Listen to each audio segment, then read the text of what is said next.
बिस्मिल्लाहिर्रहमानिर्रहीम बिस्मिल्लाहिर्रहमानिर्रहीम। अस्सलाम वालेकुम माय यूट्यूब फैमिली, कैसे हैं आप सब? उम्मीद है कि सब खैरियत से होंगे।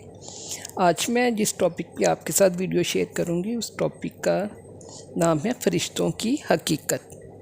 हज़रत आदम अलैहिस्सलाम के तज़किरे में फ़रिश्तों का ज़िक्र कसरत से आया है।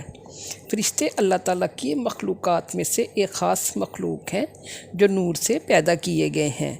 वो हमको देख लेते हैं लेकिन हम उनको नहीं देख पाते। कुरान हकीम ने फ़रिश्तों की दो सिफ़ात बयान की हैं।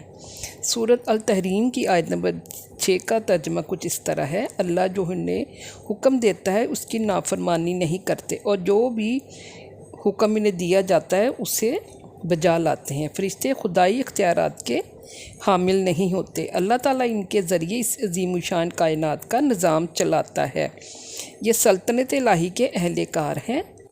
अपने फ़राइज़ नस्बी के लिए जिस वक्त जो ज़रूरत पेश आती है वैसी ही सूरत इख्तियार कर सकते हैं। इनमें से बाज़ ऐसे मज़बूत हैं कि तन्हा एक एक शहर को तहस नहस कर सकते हैं। इनमें नाफरमानी का कोई अंसर नहीं होता, ये खैर महज होते हैं। ये अपनी ज़ात में नफ़ा या नुकसान का इख्तियार नहीं रखते। जाहिल कौमें उनकी क़ुव्वत और ताकत का मुज़ाहिरा देखकर उनको खुदाई में हिस्सादार, खुदा का रिश्तेदार और बाज़ों ने उनको खुदा की बेटियां करार दिया है।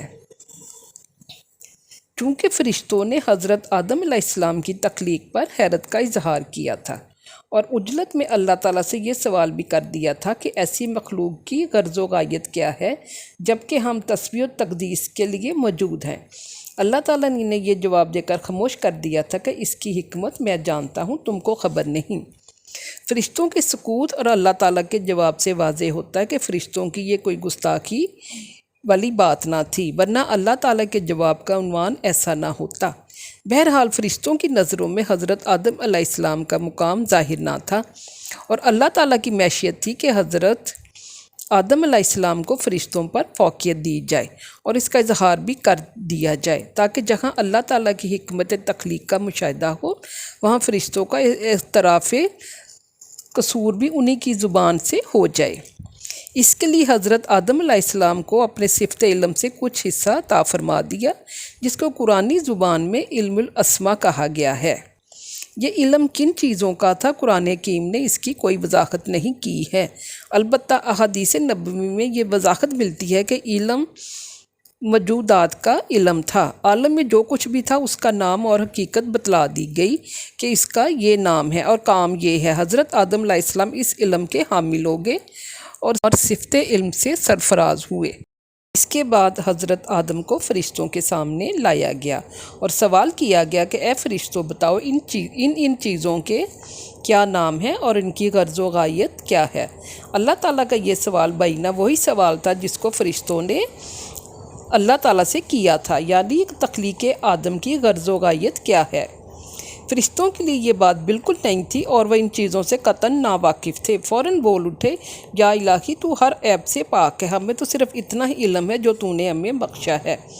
तू ही हर बात पर कुदरत वाला और हिकमत वाला है। इसके तमाम फ़रिश्तों ने हज़रत आदम अलैहिस्सलाम को सजदा किया। हज़रत आदम की फ़जीलत का एतराफ़ भी फ़रिश्तों से ये तराफ़ करवाना वैसे भी बग़ैर किसी हिज्जत आजमाइश के मुमकिन था, लेकिन ये बात सवाल जवाब के हदूद में आ गई थी। इसलिए हज़रत आदम अलैहिस्सलाम की फ़जीलत को दलील व बुरहान से वाज़िया कर दिया गया। अल्लाह ने आदम को सारी चीज़ों के नाम सिखा दिए, फिर इन्हें फ़रिश्तों के सामने पेश किया और फरमाया, अगर तुम्हारा ख्याल सही है कि किसी खलीफा के तकर्रुर से इंतज़ाम बिगड़ जाएगा तो ज़रा इन चीज़ों के नाम बताओ। फ़रिश्तों ने अर्ज़ किया कि ऐब से पाक तो आप ही की ज़ात है, हम तो बस इतना ही इल्म रखते हैं जितना आपने हमको दिया है। हकीकत में सब कुछ जानने समझने वाला आपके सिवा और कोई नहीं। अल्लाह ताला ने आदम अलैहिस्सलाम से कहा, ए आदम, तुम इन चीज़ों के नाम इन्हें बताओ। जब आदम ने इन सब के नाम बता दिए तो अल्लाह ने फरमाया, ए फ़रिश्तों, मैंने तुमसे कहा था ना कि मैं आसमानों और ज़मीन की सारी हकीकतें जानता हूँ। जो तुमसे मख्फ़ी हैं और जो कुछ तुम ज़ाहिर करते हो वो भी मुझे मालूम है और जो कुछ तुम छुपाते हो उसे भी मैं जानता हूँ। اسلام نے ان غیبی ہستیوں کو تسلیم کرنے اور ان کو خدا کی مخلوق جاننے کی ہر مسلمان پر پابندی عائد کی ہے اور اس کو اسلام کے بنیادی عقائد میں شمار کیا ہے۔ ان میں سے بعض کے نام قرآن حکیم اور احادیث رسول اللہ صلی اللہ علیہ وسلم میں بیان کیے گئے ہیں۔ ان کی جملہ تعداد کے علم صرف اللہ تعالیٰ ہی کو ہے۔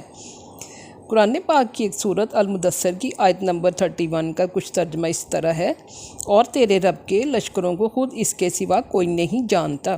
قرآن حکیم میں فرشتوں کا ذکر 86 آیات میں 88 مرتبہ آیا ہے۔ امید ہے کہ آپ کو یہ ویڈیو بھی پسند آئے گی اور مجھے اور آپ کو اس سے بہت کچھ سیکھنے کا موقع ملے گا اور ہمارے نالج میں بھی اضافہ ہوگا۔ آپ میری ویڈیو کو لائک کریں، سبسکرائب کریں اور شیئر کریں۔ انشاءاللہ تعالیٰ پھر کسی ایسی ہی ایک اور ویڈیو کے ساتھ آپ کے ساتھ حاضر ہوں گی۔ اللہ تعالیٰ ہم سب کا حامی و ناصر ہو۔ تب تک کے لیے اللہ حافظ۔